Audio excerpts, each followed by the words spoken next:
चौदह सितंबर को भारतीय जनता युवा मोर्चा की रैली पद्दल में होगी, जिसमें प्रधानमंत्री नरेंद्र मोदी शिरकत करेंगे। रैली को लेकर सारी तैयारियां हो चुकी हैं।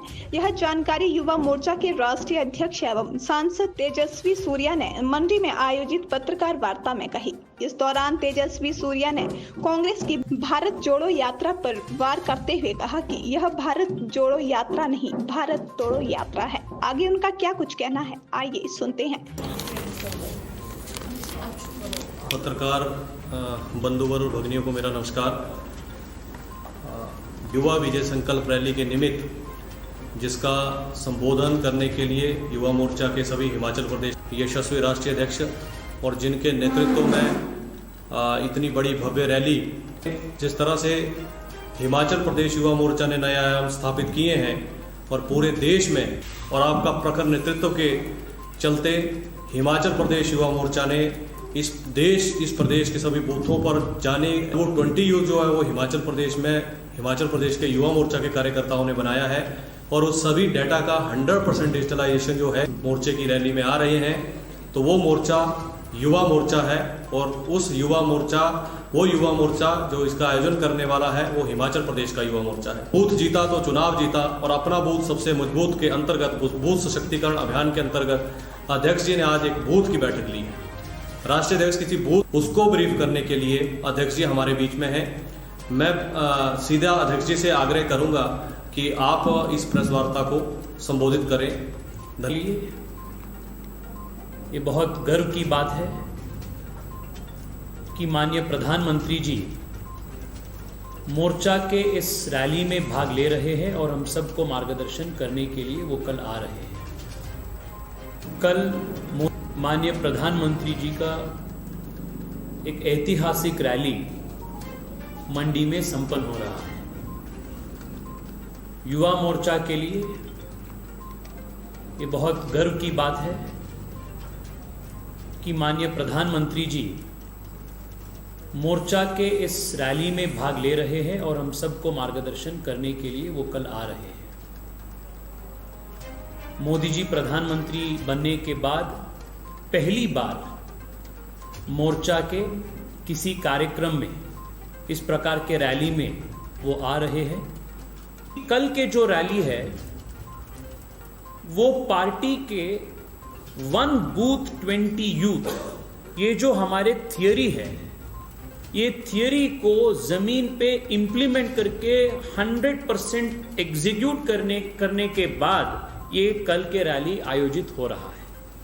दूसरी बात ये भी है कि कल के रैली में कार्यकर्ता जो आ रहे हैं, 1,50,000 से अधिक कार्यकर्ता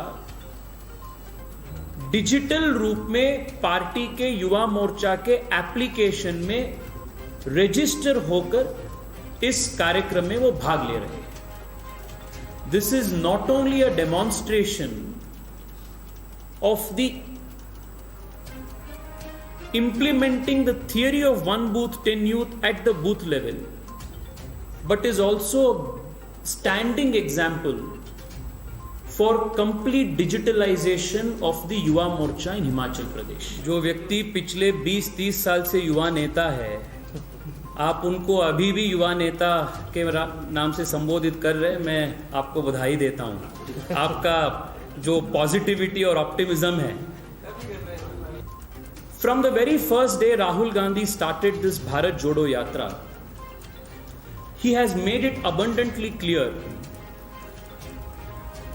that his intention is not Bharat Jodo, but his intention is Bharat Todo.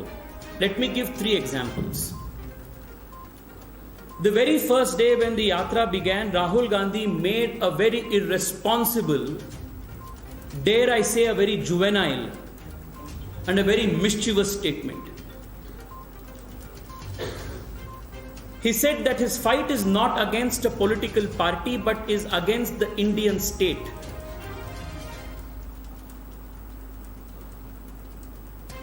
It is an extremely worrisome statement to make for a leader who aspires to lead this nation. That statement is nothing short of sedition. The very next day, Rahul Gandhi ji went and met George Ponnaya, a pastor who is known for making rabid anti-India remarks. And he took margadarshan from such a pastor.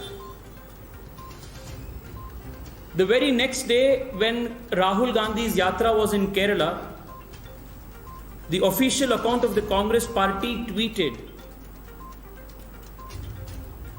a poster where the RSS uniform was set to fire.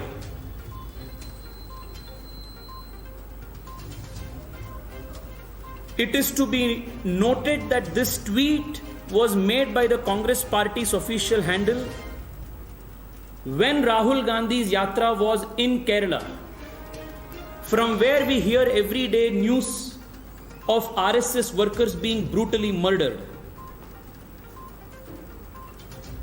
Was this not a call to violence? Was this not a call by the Congress party to murder and brutally kill RSS workers? Was this not a signal to the Congress's ecosystem to continue the targeted killings of the RSS workers in Kerala? And today, as we are speaking,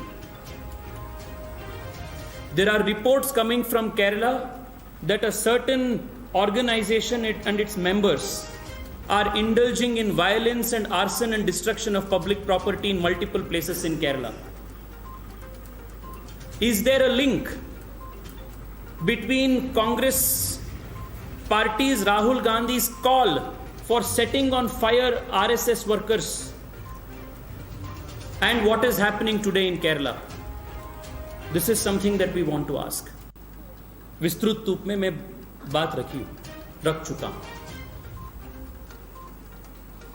देश के इतिहास में maximum FDI inlet जो आ रहा है वो मोदी जी के नेतृत्व में आज भारत में आ रहा है. ये एफडीआई रोजगार सृजन नहीं किए तो ये क्या करेगा?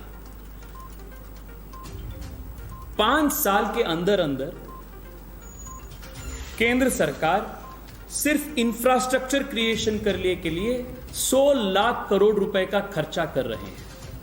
नए airports, ports, tunnels, highways, waterways, 10 लेन एक्सप्रेसवेज, ये जो इंफ्रास्ट्रक्चर क्रिएशन है वो रोजगार मल्टीप्लिकेशन नहीं करेगा क्या? ये जो नए यूनिवर्सिटीज और मेडिकल कॉलेजेस जो शुरू हुए, will that not create new additional jobs?